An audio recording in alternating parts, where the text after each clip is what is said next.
Hello दोस्तों, तो कैसे हैं आप सब? स्वागत है आपका एक बार फिर से आपके अपने परिवार ऑफिशियल स्टडी अड्डा चैनल पर। हम लोग दोस्त यूपीएससी 2025 में जो 4500 प्लस वैकेंसीज आई हैं उनके लिए मैथ्स की प्रिपरेशन कर रहे हैं, क्योंकि मैथ्स एक अहम रोल अदा करती है अपनी आपके एग्जाम्स में दोस्त। तो मैथ्स की बात करेंगे तो इसके टोटल 40 क्वेश्चन आपके यूपीएससी में पूछे जाते हैं। तो हमने मैथ्स स्टार्ट करने से पहले आपको बताया था कि हम लोग पहले प्रीवियस ईयर पेपर इसके सॉल्व कर रहे होंगे, फिर जो दिक्कत आएगी तो वो चैप्टर हम लोग पढ़ रहे होंगे। नहीं तो प्रीवियस ईयर क्वेश्चन सॉल्व करने के बाद हम लोग एक बेहतरीन से बेहतरीन एक्सपेक्टेड क्वेश्चन जो होंगे उन सभी का एनालिसिस हम लोग दोस्त करने वाले हैं। तो इस टाइम हमारा 2017 के जितने भी सेट हुए हैं उन सभी का एनालिसिस चल रहा है। तो आज हम बात करेंगे प्रीवियस ईयर पेपर की 2017 की। तो वो 19 दिसंबर 2017 के सेकंड का पेपर हम लोग भाई सॉल्व कर रहे हैं। इसी का पार्ट 1 कल हुआ था, आज इसका पार्ट 2 होने वाला है। पार्ट 1 में हमने इसके 20 क्वेश्चन सॉल्व किए थे और बाकी के शेष 20 क्वेश्चन जो बचे हैं आज हम लोग उनको सॉल्व कर रहे होंगे, क्योंकि टोटल 40 क्वेश्चन में से हम लोग एक क्लास में भाई 20 क्वेश्चन सॉल्व करवाते हैं डेली के डेली। तो अब तक जितने भी 2017 के पेपर्स का एनालिसिस हम करवा चुके हैं आपको, उन सभी क्लासेस को लेक्चर्स को देखना चाह रहे हैं तो उसकी प्लेलिस्ट बना दी गई है।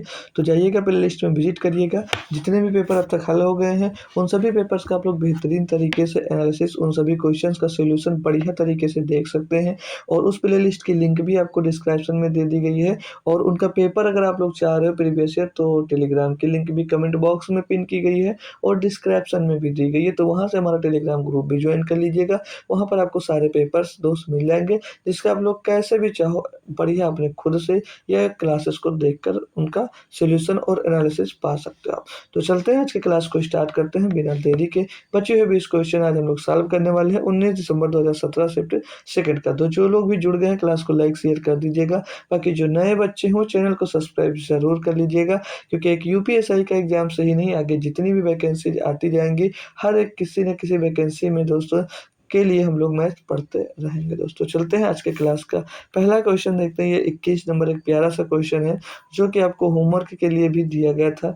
तो जो बच्चे कोशिश किए होंगे सॉल्व करके आंसर कमेंट किए होंगे तो अच्छी बात है, बाकी नहीं किए तो कोई बात नहीं, लेकिन का क्वेश्चन का आंसर जरूर दिया करो माय डियर। तो पहला ही क्वेश्चन बेहतरीन सा क्या कहता है आपसे, समझिएगा। बोला जा रहा है कि कुछ निश्चित वर्षों में 5,000 रुपये की राशि चक्रवृद्धि ब्याज पर 45,000 रुपये हो जाती है।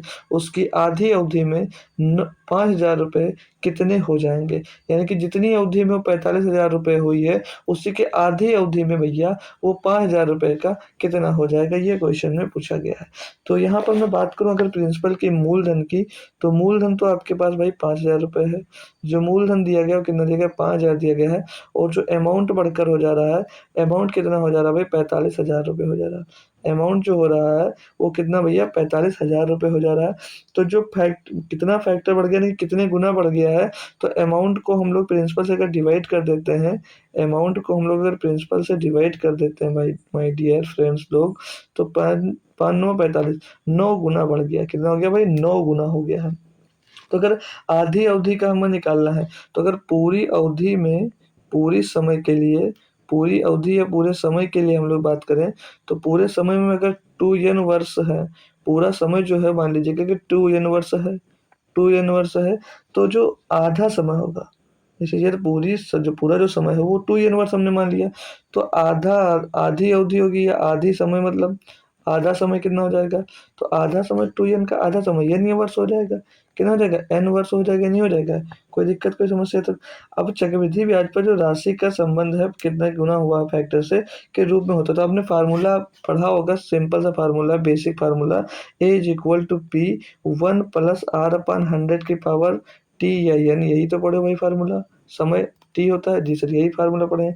तो यहाँ पर जो t दिया गया है वो t कितना देगा, 2n या 2n है, यानी पूरा समय जो यहाँ पर हमने लिया वो पूरी अवधि 2n वर्ष है जी सर। और 2n वर्ष में कितना गुना हो जाती है, 2n वर्ष में कितने गुना, 9 गुना हो जाती है भाई। कितना हो जाती है, 9 गुना हो जाती है। तो n वर्षों में कितने गुना हो जाएगी, √9 हो जाएगी। √9 यानी कि भैया कितना हो जाएगा, 3 गुना हो जाएगा। कितना हो जाएगा, 3 गुना हो जाएगा। तो क्वेश्चन में आपसे पूछा आधी अवधि में, और आधी अवधि कितना भैया, n ही वर्ष तो माना है जी सर। तो आप लोग a बराबर अमाउंट 3 वर्ष के बाद मतलब आधे समय के बाद अमाउंट कितना हो जाएगा, तो amount is equal to principal और मल्टीप्लाइड बाई भाई फैक्टर, तो 3 गुना हो रहा है, 3 गुना प्रिंसिपल आपका भाई 5,000 रुपये है और समय कितना लग रहा है, 3 हो रहा तो 3 गुना हो जाएगी 5 थे 15,000, तो 15,000 रुपये हो जाएगी उसी के आधे समय में। ऑप्शन देखोगे तो ए बिल्कुल सही जवाब दोस्त इसका हो जाता है। कोई दिक्कत कोई परेशानी क्वेश्चन में नहीं थी, बेसिक सा था, आप लोग समझ पाए होंगे होप करूंगा भाई। अगला क्वेश्चन दिया गया है क्वेश्चन नंबर 22। क्वेश्चन नंबर 22 क्या कहता है कि राम जिस काम को 8 दिनों में कर सकता है, एक कोई काम है जिसको राम 8 दिनों में कर देता है। आगे बोला रावण उसी काम को 10 दिनों में कर सकता है, ठीक है करता है। अगर वो दोनों मिलकर उस काम को 3 दिनों तक करते हैं तो काम के बचे हुए भाग को ज्ञात कीजिएगा। अब भाई कितना बढ़िया क्वेश्चन है, टाइम एंड वर्क का क्वेश्चन है, लेकिन करोगे कैसे। तो राम जो है काम को 8 दिनों में कर देता है और जो रावण भाई हैं, जो रावण है RAV लिख दो, ठीक है। जो रावण है वो काम को 10 दिनों में करते हैं भाई। रावण के सर ज्यादा थे तो हाथ भी ज्यादा रहे होंगे, इसीलिए वो ज्यादा दिनों में करता है ना भाई, कम दिनों में करना चाहिए बल्कि। तो राम 8 दिनों में करता है, रावण 10 दिनों में करता है, तो टोटल वर्क इनसे 40 निकल कर आएगा। टोटल वर्क 40 यूनिट का। तो राम जो है एक दिन में कितने यूनिट काम करेगा, 8 × 5 = 40, और जो रावण है एक दिन में कितने यूनिट काम करेगा, 4 यूनिट काम करेगा। यहाँ तक बात क्लियर है जी सर, बिल्कुल यहाँ तक बात हमको अच्छी तरह से क्लियर है। अब हम लोग जब देखते हैं मेरे दोस्त कि ये दोनों मिलकर एक दिन में कितना काम कर रहे हैं, तो एक दिन में 9 काम कर रहे हैं। क्वेश्चन में बोला गया कि अगर वे दोनों मिलकर उस काम को 3 दिनों तक करते हैं, अगर ये 3 दिनों तक काम को करते हैं भाई, तो ये टोटल कितना काम कर लेंगे, 27 काम कर लेंगे। टोटल ये 27 काम कर लिए होंगे, टोटल 27 काम कर लिए होंगे। तो बोला तो काम के बचे हुए भाग को ज्ञात कीजिएगा। तो टोटल जितना काम था उसका ये 27 यूनिट काम कितने दिनों में, 3 दिनों में भाई कर लिए होंगे। तो टोटल काम 40 है तो इसका 27 यूनिट काम करेंगे, 13 काम बचा होगा। तो उसने पूछा है तो काम के बचे हुए भाग को ज्ञात करो। तो टोटल भाग का 27 यूनिट काम ये लोग 3 दिनों में करते हैं, यानी कि 27/40 काम भाई ये 3 दिनों में कंप्लीट कर लेते हैं। तो टोटल जो काम था वो 40 यूनिट था, यानी कि अभी जो बचा हुआ शेष काम है वो 13/40 काम बचा होगा भाई। 13/40 काम बचा होगा, तो ऑप्शन नंबर बी आपका बिल्कुल सही जवाब दोस्तों हो जाता है इसका। बढ़िया सा बेसिक सा एक कॉन्सेप्ट था, थोड़ा सा नया क्वेश्चन हो सकता है आप लोगों को दोस्त ये लग रहा होगा, ठीक है भाई। होप करूंगा क्वेश्चन क्लियर होगा अच्छे से। चलिए नेक्स्ट क्वेश्चन देखते हैं भाई। 23 नंबर क्या कहता है कि 500 लोगों की हाउसिंग सोसाइटी में रहते हैं, 500 लोग एक हाउसिंग सोसाइटी में रहते हैं, उनकी जो उम्र है वो 30 वर्ष है, ठीक है सर। और बोला 125 लोग छुट्टियों के दौरान शहर से बाहर जाते हैं, जिससे शेष लोगों की औसत उम्र 2 वर्ष बढ़ जाती है।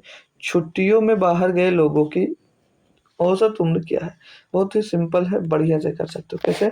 अब सभी टोटल व्यक्ति 500 हैं और जिनकी औसत हमको कितना दिया गया है, 30 वर्ष दिया गया है। तो सभी व्यक्तियों की आयु का अगर हम लोग योग पूछूं मैं आपसे कि योग कितना होगा, तो क्या करते हैं, 500 लोग थे, योग पूछा तो उनके औसत में गुणा कर देंगे, तो 5×3 = 15, लगभग 15,000 इनका क्या आ जाएगा भाई, 15,000 वर्ष इनका औसत मतलब योग आ जाएगा। आयु का योग कितना हो जाएगा, 15,000 वर्ष, ठीक है भाई जी सर। अब इसमें से बोला जा रहा है कि 125 लोग छुट्टियों पे बाहर चले जाते हैं, तो जब बच्चे लोग कितने यहाँ पर बचेंगे कितने, 500 टोटल लोग थे, 500 टोटल लोग थे, 500 में से आपके 125 लोग चले जाते हैं, तो कितने लोग बचेंगे सर, 375 लोग बचेंगे। अब बचेंगे कितने लोग, 375 लोग। क्वेश्चन में कहा है कि जब बाहर जाने के बाद जो शेष लोग बचते हैं उनकी उम्र की जो उम्र 2 वर्ष बढ़ जाती है, औसत उम्र क्या होती है, 2 वर्ष बढ़ जाती है। यानी कि जो 375 लोग हैं इनकी अब औसत उम्र कितनी हो जाएगी, पहले 30 थी तो अब 32 हो जाती है। तो इन बचे हुए लोगों का हम लोग क्या निकालेंगे, औसत आयु मतलब सॉरी आयु का योग निकालेंगे। तो 375 गुणे 32 कर देंगे यहाँ पर, तो 32×5 160 का जीरो हासिल आएगा आपके पास 16, 32×7, जब 32×7 करते 3×7 = 21 और 2×7 = 14, तो कितना रहेगा भाई 224। तो 32×7 224 में 16 जुड़ेगा भाई, तो 238 आ जाएगा आई थिंक ना भाई, सही जा रहे हैं कुछ गलत हो रहा है। 32 पंचे 160 का जीरो, हासिल आएगा भाई आपके पास 16।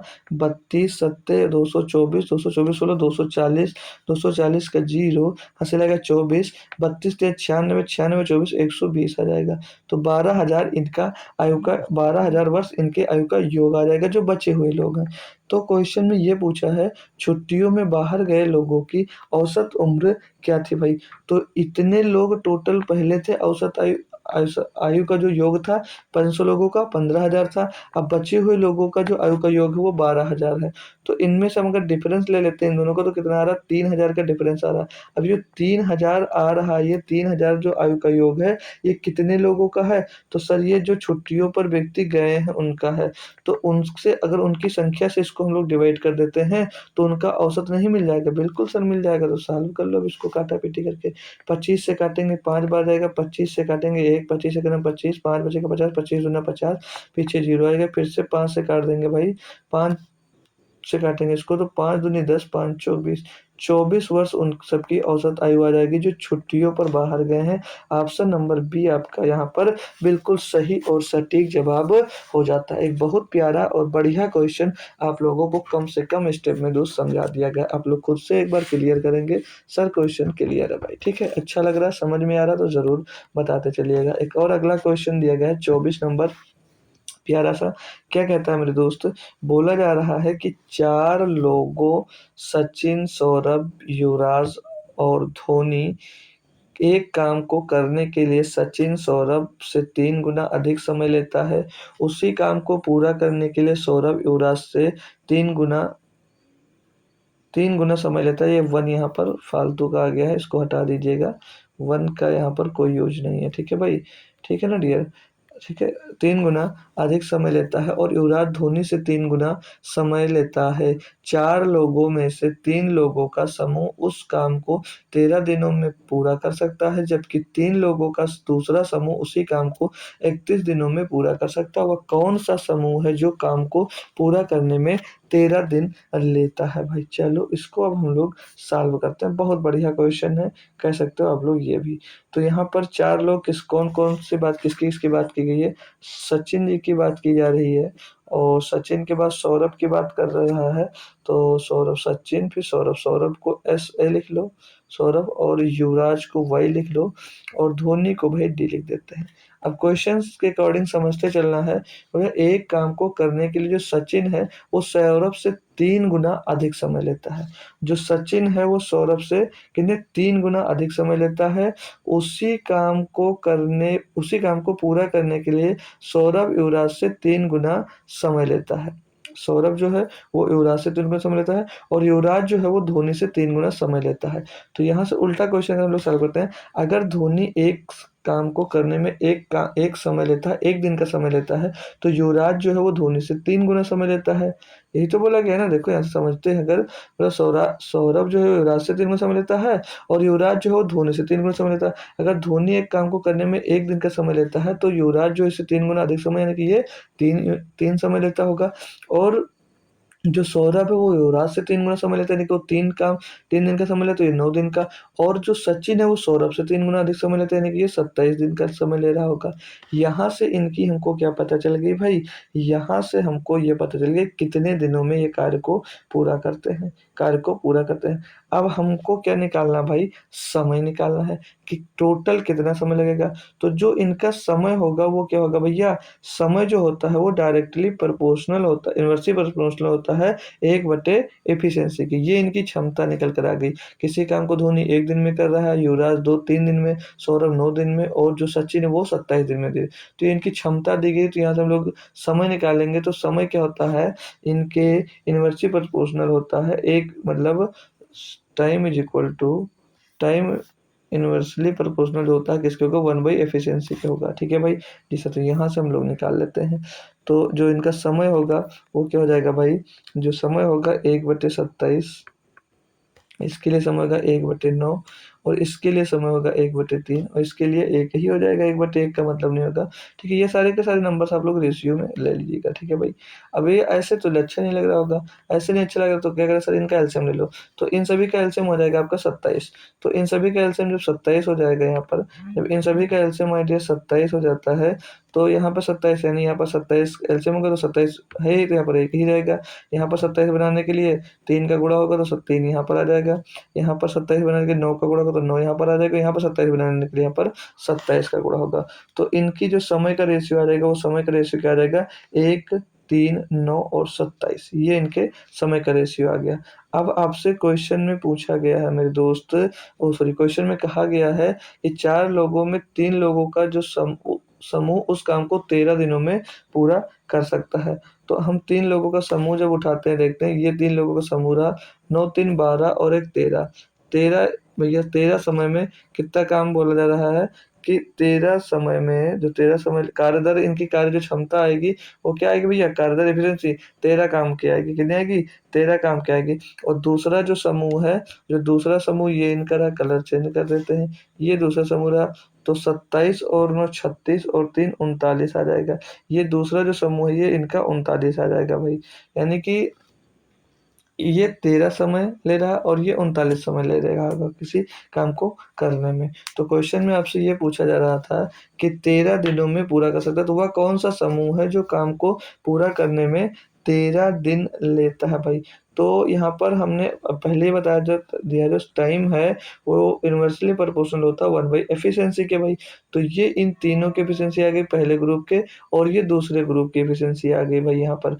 तो इनका अगर हम लोग इनके समय का अनुपात ले लेते हैं भाई, तो इनके समय का अनुपात अगर ले लेते हैं तो ये सेम वही काम करोगे, क्या होता, ये एफिशिएंसी निकाल ली आपने, ये इनकी एफिशिएंसी निकाल ली, समय निकालोगे तो इनवर्स में 1/13 और 1/39 यानी कि 1/39।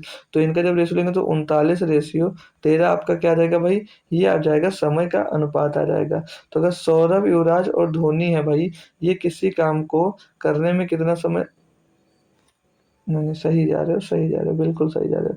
तो अगर हम लोग यहाँ पर बोला गया जब 3 लोगों का दूसरा समूह उसी को 31 दिनों में करता है, और जो 4 लोगों में से 3 लोगों का जो समूह उस काम को 13 दिनों में पूरा करता है, ये बात बोला जा रहा है भाई। तो हम लोग अगर बात कर ले, क्योंकि इसमें वो ग्रुप पूछा है कि जो 13 दिन का समय कौन ले रहा है, तो यहाँ पर आप जब देख रहे हो फिर से भैया, तो जो सौरभ है और युवराज है और जो धोनी है, सौरभ, युवराज और धोनी जो है वो 31 दिन का समय ले रहे हैं, क्वेश्चन हमसे पूछा जा रहा है। और पूछा रहा है कि 13 दिन का समय कौन लेगा, 13 दिन का समय कौन लेगा, वो कौन सा ग्रुप है। तो सचिन, सौरभ, युवराज लेंगे। सचिन, सौरभ, युवराज जो है भाई, ये है जो वो समय लेंगे 13 दिन का। कैसे पता कर सकते हो भाई, कैसे हम लोग पता करेंगे, तो पता करने के लिए भाई, अब क्वेश्चन में आपसे बोला गया है भाई कि एक जो ग्रुप है, पहला शुरुआती जो ग्रुप है वो कितना समय ले रहा है भैया, 13 दिन का समय ले रहा है। और दूसरा जो ग्रुप है वो 31 दिन का समय ले रहा है। ये बार बार मैं आपको रिपीट कर रहा हूँ। तो पहला जो समूह है वो कितना समय ले रहा है, 1/13 समय ले रहा है, और दूसरा जो है वो 1/31 समय ले रहा है। तो यहाँ से रेशियो इनका आ जाएगा 31:13 आ जाएगा। यानी कि जो पहला ग्रुप है वो 31 दिन का समय लेगा, और जो दूसरा ग्रुप है भाई वो 13 दिन का समय लेगा। तो दूसरा जो ग्रुप है इसमें कौन कौन है भाई, इसमें आ जाएगा आपका युवराज आ जाएगा, और सौरभ आ जाएगा, और सचिन आ जाएगा। सॉरी, पहला ग्रुप ही 13 दिन का समय ले रहा था, तो पहला ही आपका सही जवाब दोस्तों हो जाएगा। तो सचिन, सचिन को देख लो इसमें भाई, सचिन को देख लो, युवराज को देख लो, और सौरभ को देख लो। सचिन, युवराज, सौरभ, सचिन, युवराज, सौरभ भाई, ये देखो ऑप्शन नंबर सी में दिया गया है। कुछ भी क्वेश्चन में दम नहीं था, नॉर्मल क्वेश्चन दिया गया, तो आप लोग इसको पढ़कर भाई निकाल सकते थे। ये इस डाटा से कैलकुलेट करोगे तो लगभग दिन में आपको आ जाएगा भाई। तो ऑप्शन नंबर सी इसका सही जवाब दोस्त हो जाता है। अगला क्वेश्चन नंबर 25 दिया गया है। यहाँ पर क्या बोला जा रहा है, समझेंगे थोड़ा डिटेल में अच्छे से। बोला जा रहा है P/Q, जो P/Q का मान दिया गया है वो आपको दिया गया भाई, एक P/Q का जो मान दिया गया है वो दिया गया है 1/3, ठीक है सर जी। और Q/R का जो मान दिया गया है वो 2 दिया गया, यानी कि 2/1 इसको हम लोग ले सकते हैं, ठीक है भाई। और जो फिर यहाँ पर R/S दिया गया है, R/S जो दिया गया वो 1/2 दिया गया है। और फिर यहाँ पर, और फिर S/T जो दिया गया है, S/T जो दिया गया है वो S/T दिया गया आपको भाई 3 दिया गया। S/T कितना दिया गया भाई, 3 दिया गया, तो ये 3/1 हो जाएगा यहीं पर। और जो U दिया गया है, जो U दिया गया है वो कितना दिया गया है, 1/4 दिया गया है। कितना दिया गया मेरे प्यारे साथी, 1/4 दिया गया, ठीक है भाई। तो अब आइएगा यहाँ पर हम लोग देखते हैं इन सभी की अलग-अलग आपको क्या होगा भैया वैल्यूज़ को निकालना पड़ेगा। ठीक है भाई, अलग-अलग वैल्यूज़ को हमको क्या करना पड़ेगा, निकालना पड़ेगा यहाँ पर। अब इनका अलग-अलग डाटा निकालोगे कैसे? एक को पकड़ो और एक का कान पकड़ो, उसी से सबका निकालवा देता हूँ आपको। अगर मैं यहाँ पर क्यों देखता हूँ, यहाँ पर क्यों देखता हूँ, तो यहाँ पर 3 है, वहाँ पर 2 है। तो सेम करने के लिए क्या करोगे भाई, इनका एलसीएम ले लेते हैं। क्या ले लेते हैं? इनका एलसीएम लेगो 3 और 2 का तो 6 आ जाएगा। यानी कि 6 बनाने के लिए 2 का गुणा यहाँ पर होगा, तो 2 का गुणा यहाँ पर हो जाएगा। अब यहाँ पर 6 बनाने के लिए तो 3 का गुणा यहाँ पर होगा, तो 3 का गुणा भाई यहाँ पर हो जाएगा। तो यहाँ पर अब आपको क्यों पी कितना मिल गया, यहाँ पर 2 मिल गया, और यहाँ पर क्यों मिल गया, 3 दूनी 6, क्यों यहाँ पर भी 6 हो गया। अब आर यहाँ पर 3 है, तो यहाँ पर 3 बनाने के लिए 3 का गुणा यहाँ पर होगा, तो 3 का गुणा नीचे भी हो जाएगा। अब यस यहाँ पर 6 हो गए, यहाँ यस यहाँ पर 3 है, तो 2 यहाँ का पर गुणा करो 6 हो जाएगा, और 2 वहाँ पर गुणा कर दो। अब यहाँ पर टी आपका 2 हो गया, तो 2 का गुणा यहाँ पर करके टी 2 बना दो, और 2 का गुणा भाई आप लोग यहाँ पर भी गुणा कर दो। ये जो यहाँ पर टी लास्ट वाला मैंने पोर्शन लिखा था, ये टी, सॉरी दोस्त, T by you, T by you जो हमने लिखा है, टी बाई यू, इसको थोड़ा सा मैं छोटा लिखूंगा तभी ये आ पाएगा टी बाई यू को। ठीक है, ये क्या था, टी बाई यू था, टी बाई यू था। अब टी बाई यू कितना दिया था आपको, 1/4 दिया था। कितना दिया था, 1/4 दिया था। तो यहाँ पर टी 2 है, तो 2 बनाने के लिए टी में यहाँ पर 2 का गुणा, तो 2 का गुणा इस साइड में हम लोग कर देंगे। सबकी वैल्यू अलग अलग मिल गई हमको। हमसे क्वेश्चन में पी क्यू आर बटे यस टी आर का होल क्यूब पूछा जा रहा है, तो रख देंगे हम लोग वैल्यू को। तो पी कितना मिला है हमको भैया, पी मिला है 2। पी है जो आपका वो कितना है, 2 दिया गया है। क्यू कितना दिया, 6 दिया गया है। और जो आर दिया गया है, आर आपको दिया गया है 3 दिया गया है बटे में, और आपको क्या दिया गया, पी क्यू आर हो गया यस। यस कितना दिया गया भाई, यस आपको 6 दिया गया है, और टी टी कितना दिया गया, 2 दिया गया है, और आर कितना दिया गया है, आर आपको 3 दिया गया है। ये तो भाई पूरा का पूरा कैंसिल हो जाएगा यार, ये तो पूरा का पूरा कैंसिल हो जाएगा, फिर क्यूब कैसे होगा, 1 आ जाएगा आंसर। एक सेकंड, एक सेकंड, एक सेकंड, यहाँ पर ये आर ना होकर यू दिया गया मेरे दोस्त, यहाँ पर आर ना होकर यू दिया गया आपको। ठीक है, और यू कितना दिया गया है, यू है 4 दूनी 8। जो यू है मेरे दोस्त वो 8 दिया गया है। ठीक है भाई, जो यू निकालेंगे यहाँ पर, इसको आप लोग जब सॉल्व करेंगे, अभी मैं दिखा देता हूँ आपको, तो ये 4 दूनी 8 हो जाएगा। ठीक है, तो यहाँ पर यू क्या हो जाएगा, 8 हो जाएगा। क्वेश्चन में भाई वहाँ पर यू दिया गया, यू कर लीजिएगा 8, और इसका क्या करना है आपको, क्यूब करना है। इसका क्या करना है आपको, क्यूब करना है। सॉल्व करोगे तो 2 से ये 2 खत्म, 6 से 6 खत्म, 3/8 बचेगा। और 3/8 का जब आप लोग क्यूब कर रहे होंगे, तो 3 का क्यूब कितना जाता है, 27, और आपका 8 का क्यूब हो जाता है भाई 512। तो कौन सा ऑप्शन में ये दिया गया, तो ऑप्शन नंबर 1 में ये दिया गया। तो वो पी क्यू आर बटे में एस टी यू की वैल्यू, उसको आप लोग सही कर लीजिएगा, बस आपका आंसर दोस्त आ जाएगा। ठीक है, तो ये बेहतरीन मेथड था मेरे अकॉर्डिंग आपको, और जो मेथड अच्छा लगे वो आप लोग फॉलो कर सकते हैं। क्वेश्चन बहुत ही प्यारा और बढ़िया था। ठीक है भाई, अगला क्वेश्चन देखेंगे। पीपीटी मिलेगी, उसमें मैं क्वेश्चन को सही कर दिया हूँ, तो वहाँ से आप लोग सॉल्व करेंगे तो आपको सही आंसर आएगा। ठीक है, 26 नंबर क्या कहता है भाई कि 250 मीटर लंबी एक ट्रेन 10 किलोमीटर प्रति घंटा की गति से उसी दिशा में चलते हुए एक व्यक्ति को 20 सेकंड में पार करती है। ट्रेन की गति हमसे पूछी जा रही है भाई, तो बढ़िया से कर सकते हैं, इसमें तो कुछ भी नहीं है। ट्रेन की जो लंबाई दी गई है, ट्रेन की जो लेंथ दी गई है वो कितनी दी गई है, 250 मीटर दी गई है आपको। लेंथ जो दी गई है वो 250 मीटर दी गई है, और जो व्यक्ति चल रहा है वो व्यक्ति की चाल हमको दी गई 10 किलोमीटर प्रति घंटा, ये दिया गया है। और जो समय लग रहा है व्यक्ति का चाल का दिया गया है, और व्यक्ति को पार करने में जो लगने वाला समय है वो कितना लग रहा है भाई, 20 सेकंड का समय लग रहा है। फार्मूला सभी को पता है, चाल बराबर दूरी बटे समय होता है। और जो रिलेटिव स्पीड होती है वो कहते हैं, अगर एक ही दिशा में दोनों जा रहे हैं तो ट्रेन की चाल से आपके आदमी की चाल भैया घट जाएगी। अब एक ही दिशा में जा रहे हैं तभी तो वो पार कर रहे होंगे। जी सर, तो हम लोग क्या करते हैं, जो रिलेटिव स्पीड निकालते हैं, ट्रेन की चाल को हम लोग क्या मान लेते हैं, एक्स एज्यूम कर लेते हैं। क्या मान लेते हैं, एक्स एज्यूम करते हैं। तो चाल बराबर क्या होता है, दूरी बटे समय। तो चाल को अगर हम लोग ट्रेन की चाल को यक्स मान लेते हैं, तो जब एक ही दिशा में जा रहे तो रिलेटिव स्पीड क्या हो जाएगी, यक्स माइनस 10 हो जाएगी, क्योंकि इसकी चाल क्या भैया 10 किलोमीटर प्रति घंटा। हमने ट्रेन की चाल को क्या मान लिया, एक्स किलोमीटर प्रति घंटा।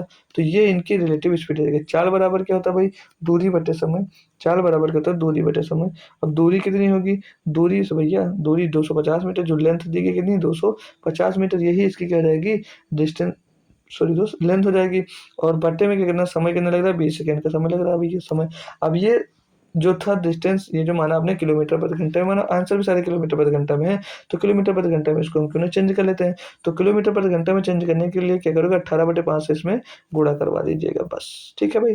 तो काट पे पिट्टी करेंगे, 5 से काटेंगे इसको, 5 से काटेंगे 50 बार चला जाएगा, कितनी बार, 50 बार चला जाएगा, बिल्कुल सर। 2 से 0 से ये 0 काट देंगे, 2 से काट देंगे भैया 9 बार जाएगा, तो 9 पचे 45 आ जाएगा, कितना जाएगा 9 पचे 45।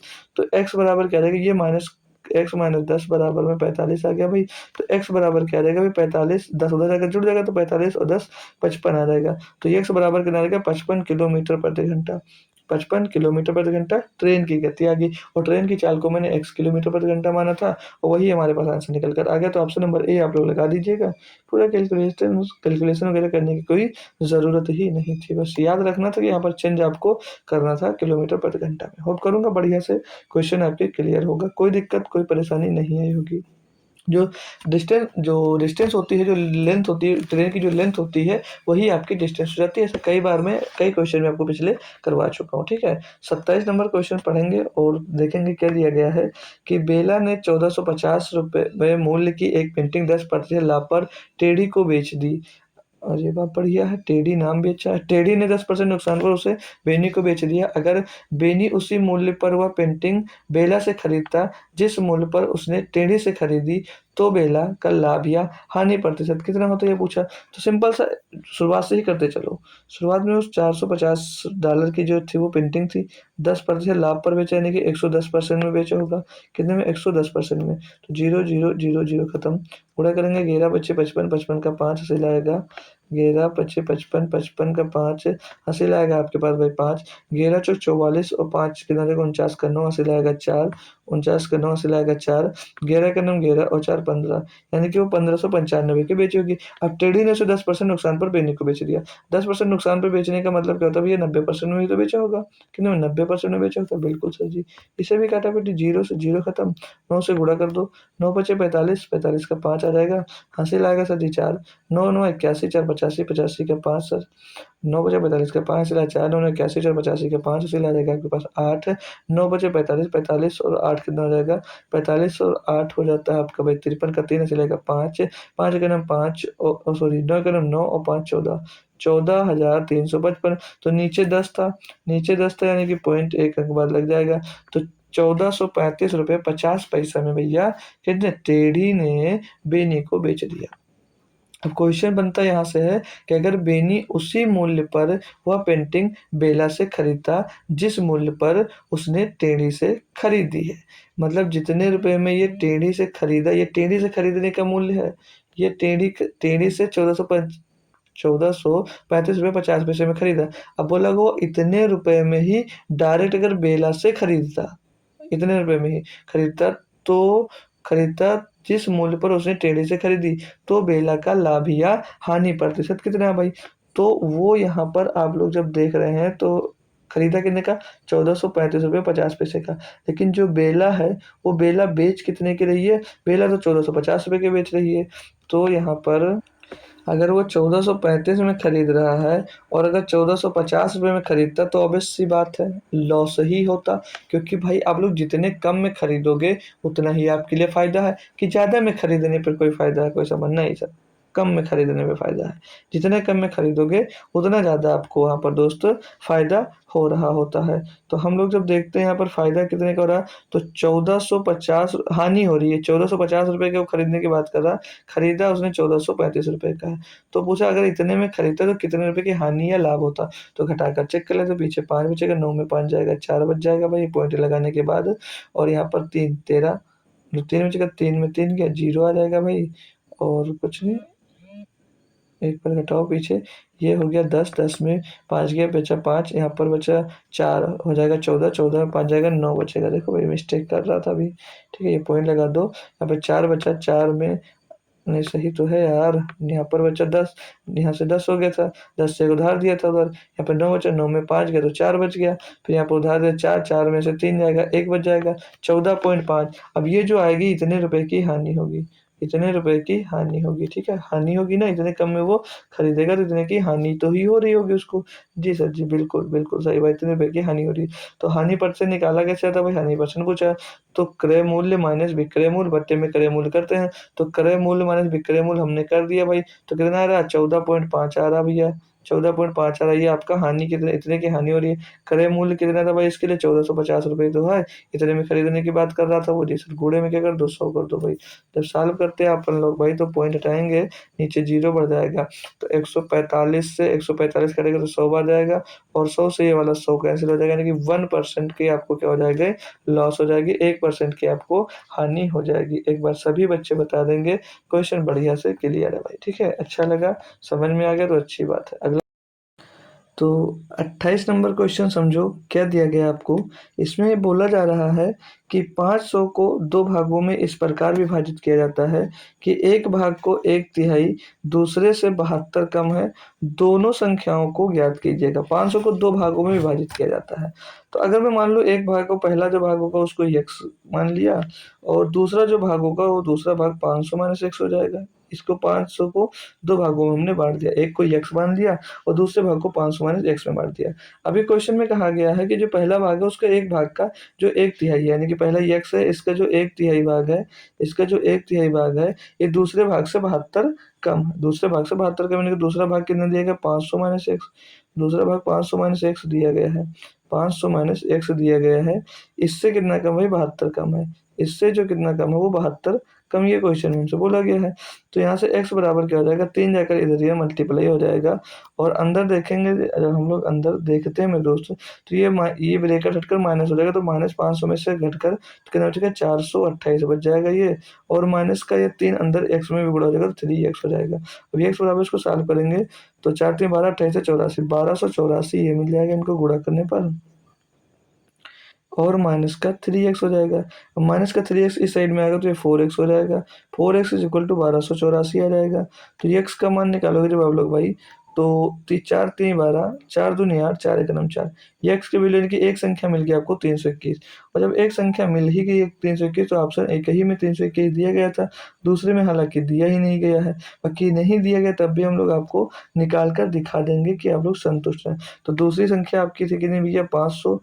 आपकी पहली संख्या मिल गई 321, 321 इसमें से घटाओगे तो जीरो में एक गया 9, और यहाँ पर 9 में 2 गया 7, और 4 में 3 गया 1, 189। दूसरी संख्या 189। तो ऑप्शन नंबर बी, सॉरी ए यहाँ पर बिल्कुल सही जवाब हो जाता है। बढ़िया से निष्कर्ष और कथन आपका दोनों सही चला गया अच्छे से। टफ क्वेश्चन नहीं था, आसान क्वेश्चन था।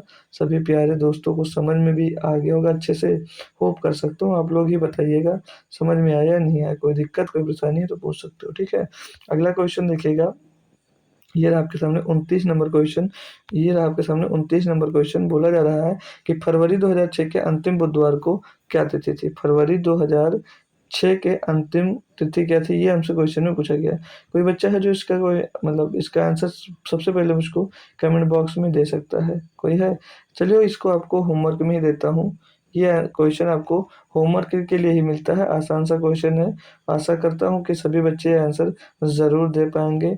आशा करता हूँ कि सभी बच्चे इसका आंसर ज़रूर दे पाएंगे। ठीक है, जैसे भी आता है आप लोग कमेंट ज़रूर करना। ठीक है, बहुत ज़्यादा टफ नहीं है, विषम दिन वाले से निकालना निकाल लो, या पूरा जो कोड से निकाल जाता है उस कोड से भी निकाल पाओ तो उस कोड के अकॉर्डिंग भी आप लोग इस क्वेश्चन को सॉल्व करेंगे और आंसर ज़रूर कमेंट करेंगे। ठीक है ना डियर। अगला क्वेश्चन ये दिया गया है, तो ये तो सिंप्लीफिकेशन का है, इनको भाई सॉल्व कर डालते हैं। चलिएगा फटाफट कर दीजिएगा इन सभी क्वेश्चंस को आप लोग सॉल्व। तो दिया गया है 0.06, 0.06 का होल स्क्वायर दिया गया भाई, और प्लस में दिया गया है, इनको लिख लो एक जगह पे छोटा छोटा पूरा सा। तो ये 0.06 का होल स्क्वायर दिया गया है। आई थिंक भाग भी लगा है तो कुछ ना कुछ कट भी रहा होगा।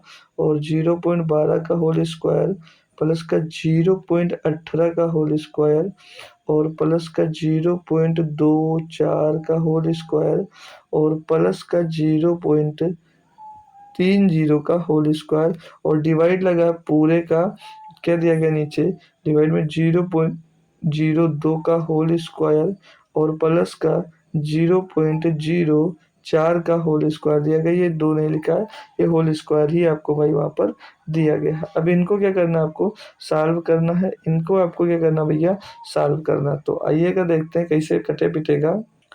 तो इनको इजीली हम लोग सॉल्व कर सकते हैं, यानी कि इनको जो स्क्वायर दिया गया स्क्वायर कर कर वही इनको हम लोग सॉल्व कर सकते हैं। बाकी बहुत सारे तरीके हैं इनको सॉल्व करने के, चाहो तो इनको कॉमन भी ले सकते हैं। ऊपर देख रहे हो 0.66 का सीरीज चल रहा है, तो वहाँ से भी कॉमन लेकर भी किया जा सकता है, लेकिन बढ़िया तरीका इनको सॉल्व ही कर डालते हैं। तो 0.06 का स्क्वायर करेंगे तो कितना मिलेगा, 0.036 मिल जाएगा, 36 हो जाएगा।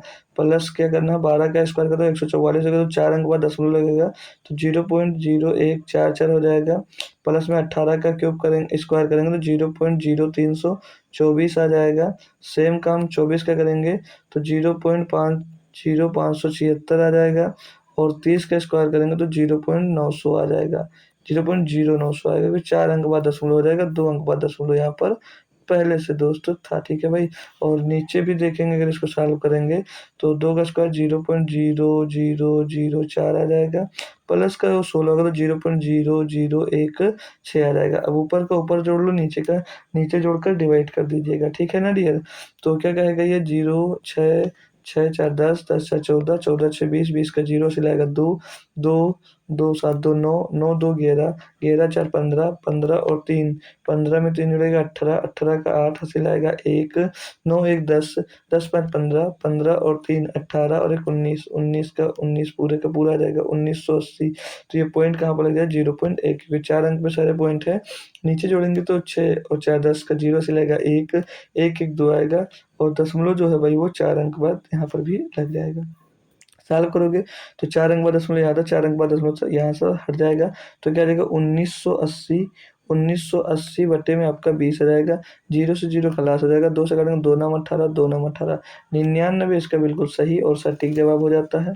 एक लप्पू सा आंसर आप लोगों के सामने आ गया, बिल्कुल छोटकू सा क्वेश्चन कह सकते हो आपके सामने था, बस देखने में आपको अजीब लग रहा होगा। होप करूंगा बढ़िया तरीके से ये क्वेश्चन आपको क्लियर हो गया। तो नेक्स्ट क्वेश्चन की ओर मूव करता हूँ भाई, ठीक है। आज की क्लास भी लंबी होती जा रही है। ये है आपका 31 नंबर क्वेश्चन है या 30 नंबर क्वेश्चन है। तो क्या कह रहा है, अगर 3 से यही 1/2, तो 3 से 1/2 देने के 2 3 6 और एक 7/2, 7/2 और प्लस का 4 16 एक 17/4, 17/4 और 6 36 और एक 37/6 और प्लस का x इज इक्वल टू 60/2 दिया गया है। तो ये x का मान ज्ञात करो, क्या बोला जा रहा है, तो हमसे पूछा जा रहा है यहाँ पर। तो सर आप लोग x का मान ज्ञात करो, यहाँ तक कैसे करोगे भाई, कैसे करोगे। तो 2 4 6 का अगर हम लोग एलसीएम लेते हैं तो भाई कितना हो जाएगा, ये 6 12 हो जाएगा, एलसीएम कितना हो जाएगा 12। तो 12 बना 6 का गुणा यहाँ पर 42 हो जाएगा, प्लस यहाँ पर 12 में 3 का 17 तो 51 हो जाएगा।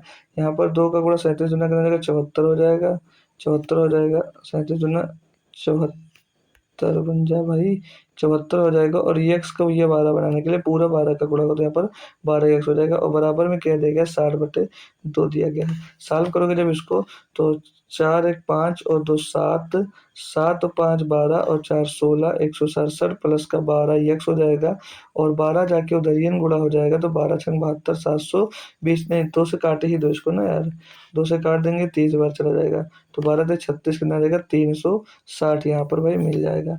तो 167 इधर भेजेंगे तो 2x बराबर, 2x बराबर क्या हो जाएगा 360, 360 नहीं नहीं 12x यार, 12x करो इसको, 12x बराबर 360 माइनस का 167 कर देंगे, तो 3 15 में 6 गया 9 और 2 में गया 1 193। तो x बराबर क्या आ जाएगा 193 बटे में आपका 12 आ जाएगा।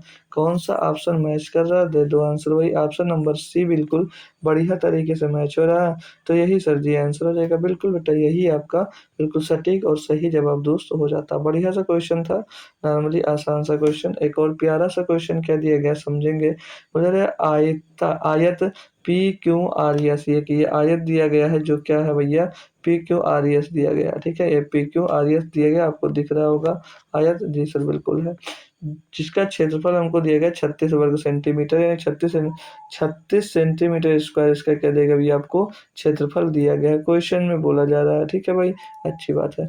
बिंदु यक्स और वाई उन भुजाओं के मध्य बिंदु है। ये बिंदु जो एक्स और वाई दिया गया है ये इनके मध्य बिंदु है। ये इनके क्या दिए गए भैया, मध्य बिंदु दिए गए हैं, जिन पर वे स्थित हैं। जेड पी क्यू पर है। जेड जो है भाई, जेड जो है वो पी क्यू पर है। ये कोई जेड पॉइंट है जो ये पी क्यू पर है। तो ए नहीं भाई, ये यहाँ पर ये ए नहीं होगा, ये होगा त्रिभुज। त्रिभुज एक्स वाई जेड। नहीं सही तो है भाई, हाँ त्रिभुज ही होगा। त्रिभुज एक्स वाई जेड का आपसे क्षेत्रफल पूछा है। नहीं नहीं, ये जो त्रिभुज बनेगा यहाँ से जो ये त्रिभुज बन रहा है इसका आपसे क्या इसका आपको क्या निकालना भाई, क्षेत्रफल निकालना। इसका आपसे क्षेत्रफल दोस्त ज्ञात करने की बात क्वेश्चन में हमसे की गई। बढ़िया क्वेश्चन है, बढ़िया कॉन्सेप्ट से समझ लेते हैं, थोड़ा सा अच्छे से टाइम लगेगा भले ही, लेकिन समझ में आपको पूरी तरह से आ जाएगा। तो यहाँ पर जो एक्स और वाई पॉइंट है ये पी और यस के क्या हो जाएंगे भाई, पी और यस को दो पार्टों में डिवाइड कर रहे हैं या नहीं कर रहे हैं, जी सेट कर रहे हैं। और क्यू आर के मध्य बिंदु है। जैसे ये जो वाई और आर है ये पी एस और क्यू आर के मध्य बिंदु है, ठीक है। तो और ये मध्य बिंदु है और ये एक दूसरे को आधे आधे में भाई विभाजित करें, यानी कि आधा पार्ट इधर और आधा पार्ट इनका भाई इधर है या नहीं है भाई, एक बार बता दो क्लियर करके। Yes sir. यानी कि यहाँ पर अगर हम देखते हैं जो पी वाई है, जो आपका ये पी वाई दिया गया है, जो ये पी वाई दिया गया है किसके बराबर है, ये क्यू एक्स के बराबर है। ये क्यू एक्स के बराबर है। और जो क्यू आर है भाई, ये जो क्यू आर पूरा टोटल है ये किसके बराबर हो जाएगा, तो ये बराबर होगा क्यू आर जो होगा वो इसके 1/2 के बराबर होगा। वो इसके 1/2 के बराबर ही तो है भाई। पी वाई बराबर क्यू एक्स बराबर क्यू आर का 1/2 कर देंगे तो इसके बराबर हो जाएगा। सेम काम ये पी एस भी इसके बराबर कब हो जाएगा, जब इसका 1/2 कर देंगे। पी एस का 1/2 होगा, वो इन दोनों ये चारों अब करेंगे भाई बराबर हो जाएंगे। अब आयत हम लोग देखते हैं, कौन सा आयत, पी क्यू एक्स वाई। हम लोग ये आयत देखते हैं, यहाँ पर ये आयत हमारे सामने है, पी क्यू एक्स वाई, ये आयत देखते हैं। तो इसका जो क्षेत्रफल क्या होगा, आयत जो रेक्टेंगल है Q P Q X Y का एरिया, क्षेत्रफल क्या होता है भैया, वो हो जाएगा पी क्यू गुड़े, वो हो जाएगा पी क्यू गुड़े पी वाई, यानी कि लंबाई गुड़े चौड़ाई कर देंगे। तो पी क्यू गुड़े पी वाई, तो पी क्यू कितना दिया गया भैया, पी क्यू का 1/2, पी क्यू जो है वो 1/2 पी एस हो जाएगा। P Q 1/2 P Q multiply 1/2, अरे भाई अच्छे से राइटिंग बन जा, 1/2 का 1/2 पी एस हो जाएगा। क्या हो जाएगा, 1/2 इंटू पी एस हो जाएगा। क्योंकि जो पी वाई और क्यू एक्स दिया गया, ये किनके बराबर दिया गया, यहाँ पर इनके बराबर ये दिए गए हैं। सारा कुछ आपके सामने लिख दिया गया एकदम से बढ़िया तरीके से। तो जो पी क्यू पी एस आएगा वो का पी क्यू पी एस जो आएगा, P Q P S P Q P S जो आएगा वो 1/2 आ जाएगा, इनके बराबर आ जाएगा। अब पी क्यू जो पी एस है वो कितना दिया गया भाई, तो यहाँ से आप लोग देख रहे हो जब ये पी क्यू और जो पी एस दिया गया है ये वर्ग की भुजा है। और ये वर्ग कितना दिया गया भैया, 36 वर्ग सेंटीमीटर आपको दिया गया था। कितना दिया गया, 36 वर्ग सेंटीमीटर दिया गया है। तो ये 36 गुणे 1/2 करो, 36/2, यानी कि इसका आंसर जो को कितना देगा, 18 सेंटीमीटर स्क्वायर आ जाएगा भैया। कि इसका पी क्यू एक्स वाई का जो एरिया होगा वो कितना हो जाएगा, 18 सेंटीमीटर स्क्वायर आ जाएगा। अब आप त्रिभुज एक्स वाई जेड का क्षेत्रफल जो है भाई वो पी क्यू एक्स वाई के क्षेत्रफल का 1/2 है भाई। 1/2 ही तो है भाई ये पूरे का। अभी हमने आपको बताया, अभी यहाँ पर बताया, ये इस स्टेप में पूरी बात समझा दी कि जो एक्स वाई जेड का क्षेत्रफल होगा वो पी क्यू एक्स वाई के क्षेत्रफल का 1/2 होगा भाई, हमने बताया जी सर। तो ये इसका क्षेत्रफल टोटल हम लोग निकालते हैं कितना आया है, पी क्यू एक्स वाई का क्षेत्रफल कितना है, 18 सेंटीमीटर है भाई। तो इसका 1/2 कर देंगे तो आपका क्या रहेगा, आपके त्रिभुज एक्स वाई जेड का क्षेत्रफल आ जाएगा। 2 से काट देंगे, 2 9 18, तो 9 वर्ग सेंटीमीटर की 9 सेंटीमीटर स्क्वायर आपके त्रिभुज का क्षेत्रफल आ जाएगा। ऑप्शन नंबर बी बिल्कुल सटीक और सही जवाब हो जाता है। ये कहाँ से आया, तो आयत के समान ऊंचाई वाले कैसे कौन सी प्रॉपर्टी लगी, जो आयत के समान ऊंचाई वाले वाले और आयत के आधार पर स्थित त्रिभुज का जो क्षेत्रफल होता है वो आयत के क्षेत्रफल का आधा होता है भाई। फिर से सुन लो, जो आयत के समान ऊंचाई वाले आयत के आधार पर जो स्थित त्रिभुज का जो क्षेत्रफल होता है वो आयत के क्षेत्रफल का आधा होता है। ठीक है भाई, तो आयत का क्षेत्रफल पहले आपने निकाल लिया और फिर इसका आधा जो होगा वो त्रिभुज के क्षेत्रफल का, जो त्रिभुज का क्षेत्रफल होता है इसका आधा भाई। यहाँ से आप लोग समझ लीजिए कि ये प्रॉपर्टी यहाँ पर काम करती है। क्वेश्चन नंबर 33 दिया गया है, फिर से ये आपको सिंप्लीफिकेशन का ही क्वेश्चन दोस्त देखने को मिल रहा है। क्या दिया गया, 579 जीरो पॉइंट के साथ में और मल्टीप्लाइड बाई 2.43 और बटे में 0.007 मल्टीप्लाइड बाई 17.3 और मल्टीप्लाइड बाई 0.8 दिया गया है। इनको सॉल्व करोगे भाई तो ऊपर देखेंगे 3 अंक बाद पॉइंट और 2 अंक बाद 5 अंक बाद पॉइंट, और यहाँ पर 3 अंक बाद पॉइंट, 1 अंक बाद पॉइंट, 4 5 अंक बाद पॉइंट यहाँ पर आ गया। तो 579 मल्टीप्लाइड बाई 243 और बटे में आपका आ जाता है 7 गुणे 173 और गुणे में 8 भाई। तो ये तो आई थिंक कट भी नहीं है, सारे आंसर पॉइंट्स में आ रहे हैं।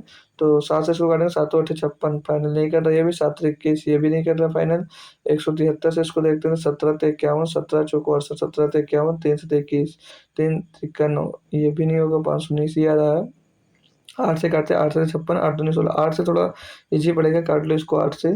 तो 8 से काटेंगे, 8 7 56, बचेगा एक हो जाएगा 19। तो 19 हो जाएगा ना, 8 दूनी 16 हो जाएगा, 8 दूनी 16 हो जाएगा। फिर बचेगा 3 पॉइंट का 30 हो जाएगा, 8 3 24, 6 बचेगा 60, 8 3 24, तो ये तो कट नहीं नहीं, 8 3 24 6 हो गया 60, 8 7 56, 8 पंचे 40, ये इतना मिल जाएगा। अब इसको अगर हम लोग 173 से तो दो बार में 17 दूना 34, दो बार 7 से इसको काट देते हैं, अगर 7 से ये पूरा कटा कि नहीं, 7 एक नम 7, 7 दाम 70, 7 3 21, 2 बचेगा 27, 7 दूनी 14, 7 21, बचेगा फिर से आपके पास माई डियर 6 पैसे 7 9 30, नहीं कटा 7 से, 7 से नहीं कटा, 7 से इसको काट दीजिएगा, 7 3 21, 7 3 21, 3 बचेगा 33 हो जाएगा, 7 चौक 28, 7 चौक 28 हो जाएगा भाई। तो 5 बचेगा फिर से ना भाई, 7 3 21, 3 बचेगा, 7 चौक 28, 5 बचेगा 50 आएगा, 7 7 49, लगभग 34.7 आएगा। तो इसको हम लोग क्या मानते हैं, 35 मानकर उसमें आप लोग गुणा करवा दीजिएगा। तो 35 पंचे हो जाएगा लगभग, इसको 35 मान लीजिएगा और इसको 72.4 मान लो, 72.4 मान लेते हैं। ठीक है भाई, रिज्यूम कर लेते हैं तभी भाई सॉल्व कर पाएंगे। तो 35 चौको 140 का जीरो हासिल आ जाएगा आपके पास लगभग 14, 35 दूना 70, 70 और 14 84 रहेगा, 84 का 4 हासिल आ जाएगा आपके पास 8 और 35 सत्ते, तो 35 पंचे होता है 175, 35 पंचे हो जाएगा 175, 35 छक्का हो जाएगा 210, 35 सत्ते 245, 245 में 8 जोड़ेंगे तो 253 लगभग आ जाएगा। और बटे में आपके जो आएगा भाई, बटे में कितना आ जाएगा, 173 आ जाएगा भाई, 173 आ जाएगा भाई। तो सही जा रहे हो या नहीं जा रहे हो। तो यहाँ पर देखो भाई, ये पॉइंट जो है आपका, जो पॉइंट है भाई, एक अंक पॉइंट यहाँ पर ले लो, एक अंक पॉइंट यहाँ का अगर हम लोग उठा लेते हैं तो पॉइंट लगभग 2 अंक के बाद लग जाएगा, 2 अंक के बाद लग जाएगा, बिल्कुल सही है ना। 34.7 ले लिया, 35 उसको लगभग ले लिए, ज्यूम कर लिए हैं, और इसको 72.4 ज्यूम किए हैं, तो 35 एक ही अंक के बाद लगेगा। तो 173 से इसको काटेंगे भाई तो ये एक ही बार में पहली बार जाएगा, और ये बचेगा आपके पास कितना, 8 173, तो 27 इधर बचेगा और 53 आपका उधर बच जाता है भाई, तो 80 हो जाएगा, यानी कि लगभग 804 हो जाएगा। 17 तेरह 17 चौको 68, लगभग 4 बार जा रहा है। तो 1.4 के टर्म में अगर आंसर देखें भाई, तो 1.4 के टर्म में सिर्फ एक ही आंसर दिख रहा है जो कि ऑप्शन नंबर 1 होगा। ठीक है, अब ये पॉइंट आप लोग एज्यूम किए, इसके अकॉर्डिंग भाई कैंसिल हो रहा है, दिक्कत हो रही है। बाकी आपका आंसर 1.4 के टर्म में यही आ रहा है, और यही आपका बिल्कुल सही सटीक जवाब दोस्तों हो जाता है। ठीक है भाई, तो लगभग करके आप लोग आंसर निकालिएगा, पूरा कंफर्म आंसर निकालने में आप लोग गलती कर देंगे। अब जैसे ये दिया गया, इनको रूट से बाहर निकालो, तो 256 को 2.56 का स्क्वायर रूट लेंगे भाई, तो कितना देगा, 16 का स्क्वायर का तो 1.6 बाहर आ जाएगा भाई। ऐसे ही 2461 को देखते हैं, और अब 2461, तो 2461 जो है ये परफेक्ट स्क्वायर तो किसी का बन नहीं रहा भाई। तो 2461 परफेक्ट स्क्वायर किसी का बन नहीं है, लेकिन 2401 जो है ये 49 का स्क्वायर बनता है कि 4.9 इसका बाहर निकल कर आएगा। तो यार इसका तो अब आपको कैलकुलेट करना पड़ेगा 2461 का भाई। तो अगर हम लोग भाग विधि से करते हैं इसको भाई, 2461 को कैलकुलेट करते हैं, तो 2461 को अगर करते हैं हम लोग भाई, तो ये करते हैं, देखते हैं क्या निकल कर आएगा। लगभग 2 पॉइंट तक निकाल लेते हैं, 2 तक निकाल लेते हैं भाई। तो ये 6 4 से कटेगा ना 4, जैसे 4 चौक 16 आ जाएगा, जो 4 आएगा ये 4 चौक 16 आएगा, तो 4 चौक 16, यहाँ पर कितना बचेगा, 8 बच जाएगा भाई, 61 उधर आ जाएगा, 4 यहाँ पर प्लस करेंगे तो यहाँ पर 8 आ जाएगा भाई, और ये कितनी बार जाएगा, 8 बार, लगभग 8 बार जा रहा है। 8 अठे 64, 9 बार चला जाएगा। 9 9 9 81, 9 बार जाएगा 9। तो 9 8 9 81 का 1 हंसी लाएगा 1, और हंसी लाएगा 9 9 81 का 1 हंसी लाएगा 8, 9 8 72, 72 और 8 में जाएगा 80 हो जाएगा 80। तो यहाँ पर क्या बचेगा, 1 में 1 गया 0, 6 में 0 गया 6, 60 बच जाएगा। और लगभग 4.9, यानी कि 4.9 के टर्म में आने लगा, क्योंकि यहाँ पर पॉइंट लगा था ना। तो 4.9 लगभग ये आपका आएगा 49 पॉइंट कुछ आपका इसका स्क्वायर रूट दोस्त बन रहा होगा, 49 पॉइंट कुछ। करना चाहो तो कर सकते हो, 60 बचेगा भाई, तो पॉइंट लगेगा तो डबल जीरो यहाँ पर आपका इंक्रीज होगा। 9 यहाँ पर जोड़ोगे भाई तो ये हो जाएगा 98। अब ये कितनी बार में लगभग जा रहा होगा, तो लगभग करके चलो 1000, यानी कि लगभग ये 6 बार में जाएगा। कितनी बार, 6 बार में जाएगा। तो 4.96 इसका दोस्तों सटीक जवाब होगा, और भी पॉइंट में इसका आंसर आता जाएगा। अब इन सभी को क्या करो, आपस में मल्टीप्लाई करवा देते हैं हम। तो अगर गुणा करवाते हैं इनका हम लोग भाई, तो 6 चौक 36, 6 ने 54, लास्ट का डिजिट 4 मिलना चाहिए, तो भी लास्ट का डिजिट से भी नहीं हो रहा है। तो चलो पहले हम लोग 16 का गुणा करवा, 49 का इसमें हम लोग गुणा करवा देते हैं। तो 49 का गुणा जब 6 बार करते हैं, तो 49 का गुणा 6 बार करेंगे तो 394, 294 आएगा, 294 हासिल आ जाएगा आपके पास 29। और 49 गुणे 9 करते हैं, तो 49 गुणे 9 तो 450, 9 घटा दें 441, 441 में हम लोग हासिल जोड़ देते हैं 29 आएगा ना भाई। तो 470 हो जाएगा, 470 का जीरो लिखेंगे हम लोग भाई, हासिल आपके पास फिर से आ जाएगा आपके पास 47। और 49 गुणे करते हैं 4 तो आएगा 196, 196 में 47 जोड़ेंगे तो 4 इधर और 43, 243, 243 का 3 आ जाएगा, हासिल आएगा आपके पास 24 अब की बार। और 24 का पूरा लिख दो भाई 24। अब गुणा करना है इसमें 1.6 का, चलो पॉइंट बाद में गिन के लगा देंगे। तो 16 चौके 64 का 4 हासिल आएगा आपके पास 6, तो 16 0 0 6 हो जाएगा। 16 48, 48 का 8 हासिल आ जाएगा आपके पास 4। 16 चौको 64, 64 64 और 4, 64 4 68, 68 का 8 हासिल आ जाएगा फिर से आपके पास 6। 16 32 और 6 38 आ जाएगा। कितने अंक बाद पॉइंट है, 1 2 3 4, 4 अंक बाद पॉइंट 4। तो 38.8864 इसका सही जो जवाब होगा वो 38.8864 आ रहा है भाई, ठीक है। अब देखो कोई ऑप्शन आपका मैच नहीं कर रहा है, तो ऑप्शन मैच क्यों नहीं कर रहा है, हो सकता है जो ये क्वेश्चन दिया था 2461 की जगह पे दूसरी संख्या दी गई हो, या तो ऑप्शन गलत है भाई। तो इसके अकॉर्डिंग आपका ये आंसर बिल्कुल सही जवाब बन जाता है।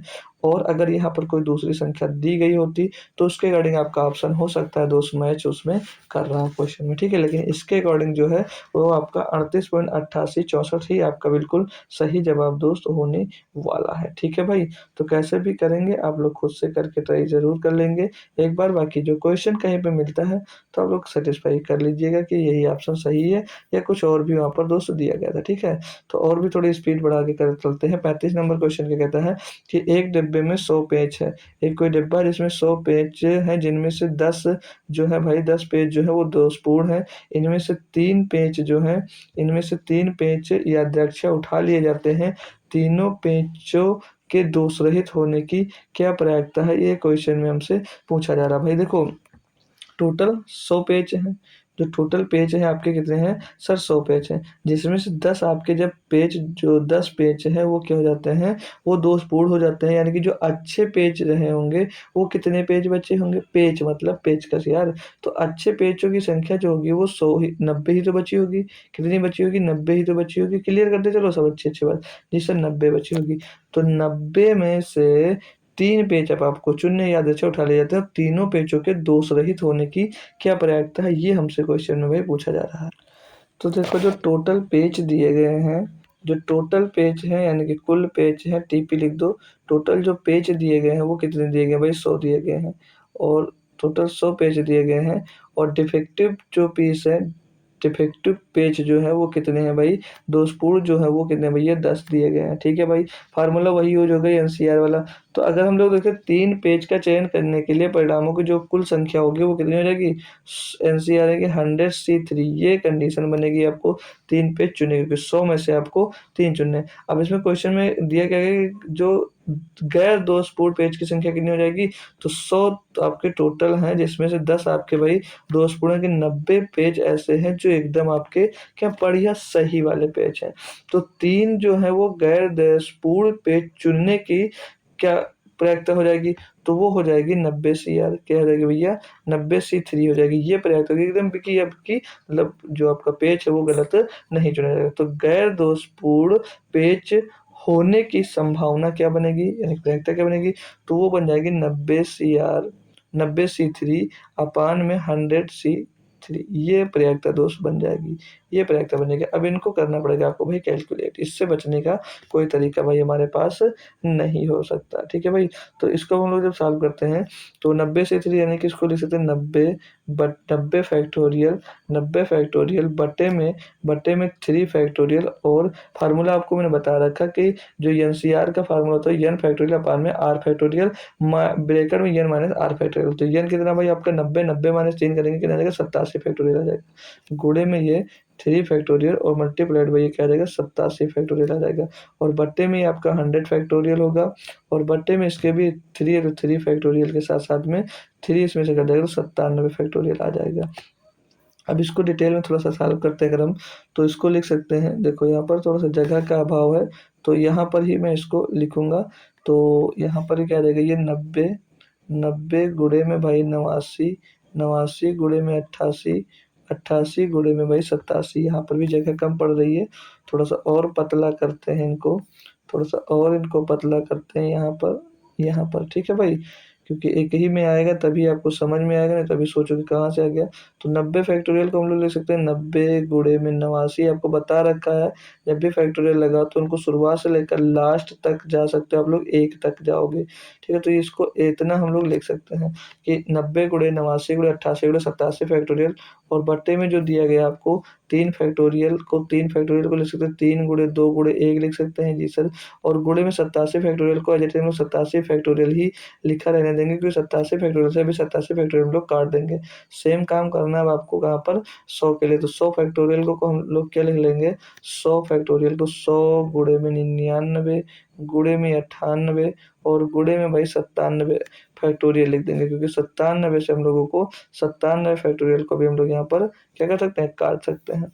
97 फैक्टोरियल को हम लोग काट देंगे, इसलिए इसको 97 फैक्टोरियल में लोग भाई लिख देंगे। बटे में क्या है भाई? 3 फैक्टोरियल को 3 इंटू 2 इंटू 1 और मल्टीप्लाइड बाई 97। इसको सॉल्व कर लो भाई।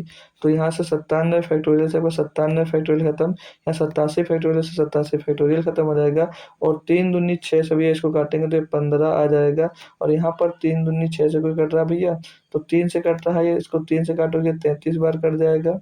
और इसको 2 से काटेंगे भैया 98 को, तो ये 49 बार यहाँ पर कट जाएगा। तो इधर यह ऊपर देखते हैं, बचा के लाइएगा। ऊपर में बचेगा 15 गुणे 89 गुणे 88। क्या बचेगा भाई? 15 गुणे में 89 और गुणे में भैया आपका बचेगा 88। और बटे में कुछ नहीं बचा, टोटल के बटे में ऊपर 100 गुणे 33 गुणे 49 बचेगा, यानी कि 3300 हो जाएगा ये। 3300 गुणे में आपका क्या आ जाएगा? 49। 3300 गुणे में आपका 49 यहाँ पर भाई बच रहा है। अब कुछ और कट्टा पेटी हो रही है तो काट लो। 49 दूना हो जाता है 98, नहीं कटेगा भाई, यानी कि 33 से भी नहीं कट रहा भाई। 15 से हम लोग इसको 3300 को क्या काट सकते हैं? 15 दूना तो ये 15 से कट जाएगा। तो 15 दूना 30, 15 दूना 30, 220 आ जाएगा। 11 से कट जाएगा, 11 दूना 22, यहाँ पर 20 आ जाएगा। 11 अट्ठे आपका 88 कट जाएगा भाई। 4 से काटेंगे, 4 दूनी 8, 4 से काटेंगे 5 बार कट जाएगा। ठीक है, तो ऊपर क्या जाएगा? 89 दूना, 89 दूना क्या हो जाएगा भैया? 90, 188, 188 और बटे में 49 पंचे कितना हो जाएगा? 49 पंचे हो जाता है भैया आपका 245, 245 हो जाता है। और इसको परसेंटेज में पूछा तो 100 का यहाँ पर भैया आप लोग 245 होगा भाई। ठीक है, 49 नहीं 245। और परसेंटेज में पूछा तो 100 का गुणा भी करना पड़ेगा। अब इसको डायरेक्ट ही आप लोग सीधे भाग कर दो। तो 245 से इसको भाग करते हैं भाई, तो लगभग सारे के सारे आंसर 7 के टर्म में दिए गए हैं, यानी कि ये 7 बार में पहली बार जाएगा। तो 245 को 7 से गुणा करते हो, 7 पच्चे 35 का 5 हासिल आएगा आपके पास। 7 पच्चे 35 का 5 हासिल आएगा 3, 7 चौक 28, 31 का 1 हासिल आएगा भाई, 31 का हासिल आएगा 3, 7 14 3 17, 1715। तो ये 1800 लगभग 80 दिया गया है मान के चलो। तो 1880 यहाँ से घटा कर देख लो कितना बच रहा होगा भाई। ठीक है, तो यहाँ पर 5 बचेगा, 5 बचेगा भाई। यहाँ पर 7 में 1 जाएगा, 6 बचेगा। और यहाँ पर 165 बचेगा, यानी कि कितना हो जाएगा अभी? ये हो जाएगा फिर से 1650। तो ये लगभग एक बार 7 बार गया और अब ये 1650 हो गया, यानी कि अब उससे कम बार में जाएगा।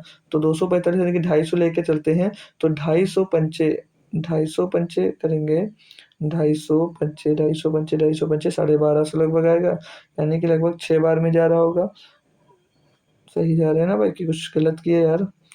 7 बार में गया, 7 पचे 35 का 5 हिला 3, 7 चौक 28 31 का 1 हासिल आएगा आपके पास। 3 7 दूनी 14 और 3 17 हो गया। उधर हासिल लिए 10 में 5 गया, 5 बचा। इधर 7 में 1 गया, 6 बचा। उधर 1 में 1 गया भाई आपका 6 बचा, 165 हुआ। फिर हो गया 1650। तो अब है 245, 245 से लगभग 4 5 6 बार जा रहा होगा ना भाई। तो 245 छक्के 1500 और 6 घटा में 1470 हो रहा होगा। तो लगभग 6 बार जा रहा है, तो 6 के 76 के टर्म में कोई आंसर भी नहीं है। यानी कि हमसे कुछ न कुछ ऊपर ही मिस्टेक हो गया है मेरे दोस्त। ऊपर ही कुछ मिस्टेक हमसे हुआ है, वो मिस्टेक हम लोग चेक करते हैं कौन सी मिस्टेक हमने की है। तो 89 × 2, ओ सॉरी यार, 89 × 2 कितना होता है? 178 होता है, ना कि भैया 188 होता है भाई। 2 नाम 18, 2 नाम 18 का 8, 2 अट्ठे 16 और 1 17, 178 बटे में 178 बटे में 245 होगा। और गुणे में आपका भाई 100 यहाँ पर चिपक जाएगा।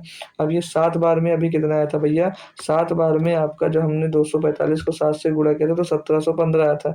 और है कितना? 1780। 1780 में 1715 घटाते हो जब आप लोग, 1715 घटाओगे जब इसमें से, तो कितना बचेगा भैया? 5 और 6 65 बचेगा, 650 हो जाएगा। तो अब ये 2 बार आएगा, 3 बार में 750 के करीब आ जाएगा, यानी कि 2 बार में आएगा। तो 72 पॉइंट कुछ के टर्म में आंसर आएगा, जो कि 72 पॉइंट कुछ के टर्म में सिर्फ और सिर्फ ऑप्शन नंबर सी ही दिया गया है। तो सी ही आपका सही जवाब दोस्त हो जाता है। आज के क्वेश्चंस जो हैं थोड़े से कैलकुलेटिव होते जा रहे हैं, इसीलिए हो सकता है आज की क्लास लगभग आपकी 10 मिनट की दोस्त ज़्यादा बन सकती है। ठीक है, तो ऑप्शन नंबर सी आपका बिल्कुल सही जवाब दोस्त हो जाता है। बढ़िया, आज के कैलकुलेटिव क्वेश्चन बढ़िया दिए गए हैं। 36 नंबर क्वेश्चन बोला जा रहा है कि एक बुलेट ट्रेन एक प्लेटफार्म पर खड़े एक व्यक्ति को क्रमशः 55 सेकंड और 30 सेकंड में पार करती है। अगर बुलेट ट्रेन की गति जो है वो 198 किलोमीटर प्रति घंटा है, तो प्लेटफार्म की हमसे क्या पूछी जा रही है भैया? लंबाई यहाँ पर पूछी जा रही है कि प्लेटफार्म की लंबाई क्या होगी। तो ट्रेन की गति देखेंगे यहाँ पर, जो ट्रेन की गति हमको दी नहीं गई है, और समय प्लेटफार्म को पार करने में कितना समय लग रहा है भैया? प्लेटफार्म को पार करने में 55 सेकंड का, और व्यक्ति को पार करने का समय जो दे रहा है 30 सेकंड का समय दिया गया है यहाँ पर। ठीक है, हमको प्लेटफार्म की लंबाई निकालना है और ट्रेन की गति भी हमको दे रखी है, तो सारे डाटा मेंशन है। अब यहाँ पर ट्रेन की गति हमको किलोमीटर प्रति घंटा में दी गई, आंसर सारे मीटर पर सेकंड में है, और ये भी समय आपका सेकंड में ही दिया गया। तो हम लोग पहले अगर इसी को चेंज कर लेते हैं, तो मीटर पर सेकंड बनाने के लिए 5/18 से हम लोग गुणा कर देंगे। तो 18 का नाम 18, 18 का नाम 18, 11 बचे 55, 55 मीटर पर सेकंड आपकी क्या आ जाएगी? ट्रेन की जो चाल है वो ट्रेन की चाल मिल जाएगी 55 मीटर पर सेकंड, हमने चेंज कर लिया। अब ट्रेन की हम लोग लंबाई जब व्यक्ति को पार करती है, जब व्यक्ति को पार करती है उस समय ट्रेन की, जैसे जब हमने बता रखा आपको, जब खंभा पार करे या किसी व्यक्ति को पार करे तो ट्रेन खुद की लंबाई को पार करती है। तो लेंथ ऑफ ट्रेन निकालेंगे हम लोग। लेंथ ऑफ अगर ट्रेन निकालते हैं तो क्या हो जाएगा भैया? लेंथ ऑफ ट्रेन है स्पीड इंटू टाइम। स्पीड हमने कितनी निकाल दी? 55 मीटर पर सेकंड आ गया, और समय कितना लग रहा है इसके लिए भैया? 30 सेकंड का। तो इसको गुणा करें 55 या 165, कितना देगा? 1650 मीटर। ये आ गई लेंथ ऑफ ट्रेन। ये लेंथ ऑफ ट्रेन आपको मिल गई दोस्त, क्लियर इतनी बात? ये आपको लेंथ ऑफ ट्रेन मिल गई। अब जब आगे देखते हैं ट्रेन और प्लेटफार्म की जब कुल लंबाई, अब हम लोग टोटल डिस्टेंस निकालते हैं। तो जब टोटल डिस्टेंस निकालोगे, जैसे जब प्लेटफार्म को पार करते हैं तो उस कंडीशन में हमने आपको बता रखा है, जब ट्रेन प्लेटफार्म को पार करे या खड़ी हुई ट्रेन को पार करे या सुरंग को पार करे, पुल को पार करती है, उस कंडीशन में वो अपनी लंबाई के साथ साथ में उसकी भी लंबाई को दोस्त वो पार करती है। तो यहाँ पर अगर हम देखते हैं, जो टोटल लेंथ हो जाएगी, जो टोटल डिस्टेंस हो जाएगी, टोटल डिस्टेंस प्लेटफार्म की और ट्रेन की, मतलब प्लेटफार्म के साथ साथ ट्रेन की भी डिस्टेंस में जुड़ जाएगी, तो क्या हो जाएगी वो गाड़ी की वही फार्मूला सेम आपका, स्पीड इंटू टाइम। स्पीड आपकी 55 मीटर पर सेकंड, और समय जो आपका 55 सेकंड का लग रहा है, तो 55 × 55, 55 का स्क्वायर क्या होता है? 3025 होता है। कितना? 3025। तो ये 3025 जो मीटर आया, ये 3025 मीटर है। इसमें क्या क्या है? इसमें प्लेटफार्म की लंबाई के साथ साथ में आपकी ट्रेन की भी लंबाई इंक्लूड है। तो ट्रेन की लंबाई हमको पता है, तो प्लेटफार्म की हम लोग लंबाई निकालेंगे। Length of platform, length of platform हम लोग निकालेंगे। लेंथ ऑफ प्लेटफार्म, तो 3025 में से हम लोग 1650 मीटर घटा देते हैं, तो हमको लेंथ ऑफ प्लेटफार्म का पता चल जाएगा। तो 5 में 0 गया 5, 12 में 5 गया 7, और यहाँ पर भाई कितना बचा, 9 में 6 गया, 3 बचा और 2 में 1 गया बचा। 1375 मीटर आपका क्या रहेगा, ये आ जाएगी प्लेटफॉर्म की लंबाई। और प्लेटफॉर्म की लंबाई पूछेगी, किलोमीटर में पूछेगी, तो 1000 से इसको डिवाइड कर दीजिएगा भैया। तो 1000 से डिवाइड करें 1.375 किलोमीटर आपका क्या रहेगा, प्लेटफॉर्म की लंबाई आ जाएगी, जो कि ऑप्शन नंबर भाई आपको डी में दिया गया था। बेसिक सा क्वेश्चन था, आसान सा। होप करूंगा सारे प्यारे बंधु लोगों को समझ में आ गया होगा। ठीक है, अगला क्वेश्चन दिया गया 37 नंबर। क्या कहता है, बोला जा रहा है कि 27 के 2 भागों को इस प्रकार विभाजित करें कि पहले भाग का 5 गुना, दूसरे भाग का 11 गुना, दोनों को मिलाकर 195 के बराबर हो। तो पहले और दूसरे भाग का अनुपात हमसे यहाँ पर क्वेश्चन में पूछा जा रहा है। तो 27 के 2 भागों में बांट रहा है, बोला जा रहा है। तो वही पहले ऐसा क्वेश्चन मैंने करवाया, पहले भाग को x मान लो और दूसरे भाग को क्या मान लो, 27 माइनस x मान लो भाई। ये हमने 2 भाग मान लिए। ठीक है भाई, अब बोला जा रहा है कि पहले भाग का 5 गुना, पहले भाग का 5 गुना, पहला भाग को आपने क्या माना है, x माना है। क्या माना है, x माना है। तो इसका आप लोग 5 गुना कर दो। तो 5 गुना यानी कि 5 गुणे x कर दो, 5 गुणे x, ये 5 गुना पहले भाग का 5 गुना दूसरे भाग के 11 गुना, दोनों मिलाकर 195 के बराबर है।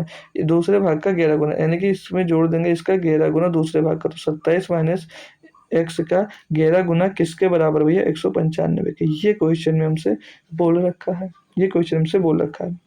सॉल्व करते हैं इसको हम, तो हो जाएगा 5x प्लस का 11 सत 77 और 11 दूना 22 और 7 29 297 और माइनस का 11x बराबर में 100 आपका 95 मिल जाएगा। यहाँ तक कोई दिक्कत है जी सर? जी बिल्कुल नहीं आई है। तो अभी 11x में से 5x जाएगा आपका, माइनस का 6x बचेगा और बराबर का नहीं, प्लस का 297 और बराबर का 195 दिया गया है।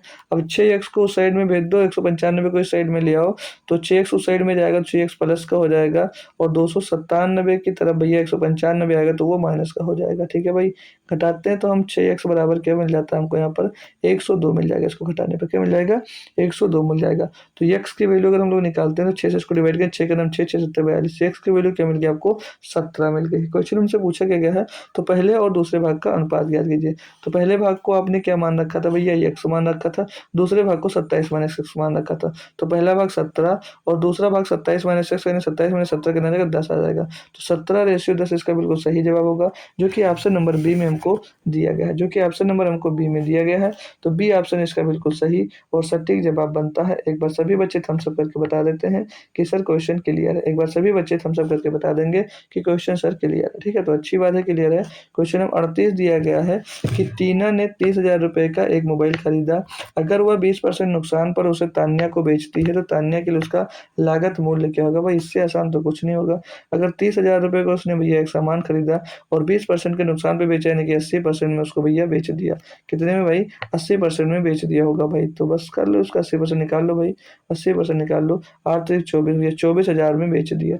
तो तान्या के लिए उसका मूल्य कितना हो जाएगा, 24,000 रुपये हो जाएगा। ऑप्शन नंबर बी बिल्कुल सही और सटीक जवाब बन जाता है आपके लिए। ठीक है, क्वेश्चन नंबर 39 पे बात कर लेते हैं। क्या दिया गया है कि 100 मीटर की दौड़ में एडी जो है वो 10 मीटर या 1 सेकंड से हारता है। वो 10 मीटर से हारता है या तो 1 सेकंड से हारता है।